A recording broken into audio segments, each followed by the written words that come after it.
Ito, kakapasok lang ng balita. Nako, itong mga anti-Duterte mag-iiyakan dito. Ito ha, galing sa DZRH News. Iuurong ni Pangulong Rodrigo Duterte ang kanyang COC sa pagka-mayor ng Davao City. Ayon sa source ni Dio Macalma, lilipad patungong Ten City sa The Manila Hotel ang dating Pangulo kasama ang dating Meco Chair Silvestre Bello III. Ayon po yan sa DZRH News. Di ko lang alam kung saan nila nakuha itong source na to. Pero ngayon po kasi ang huling filing ng COC dyan po sa pagkasenador maraming naman natuwa. So, hindi papasok sa pagkasenador. Pero mas maraming gusto na maging senador si dating Pangulong Duterte. May mga nagsabi nga kahapon, ang swerte ng Davao. Malamang dito, nako, buhay lahat ng mga trolls na ito. Aabangan natin yan. Ngayon, medyo maaga pa.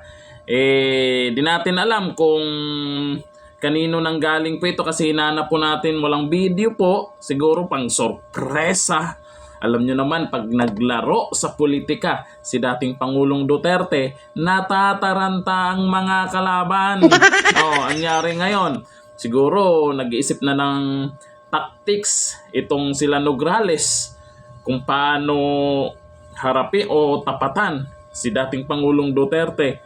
Magugulat ka na lang na ganito pala ang gagawin. Or kung totoo man ito, maraming matutuwa.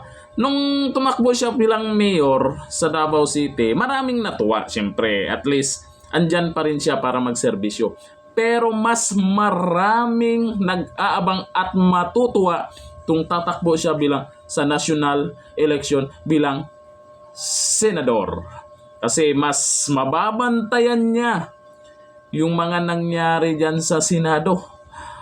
Baka kung mag-number 1 yan, nako, kukontra ang mga anti-Duterte, kukontra yan. Pag nag-number 1 yan, pagka-senador, magiging Senate President si dating Pangulong Duterte.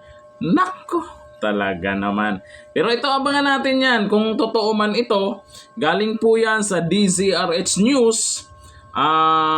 Sa source din po daw ni Dio Macalma. Sila po yung unang naglabas niyan. Ngayon lang po. Kaya abangan po natin. Ikaw, kayo, ano bang mas gusto nyo?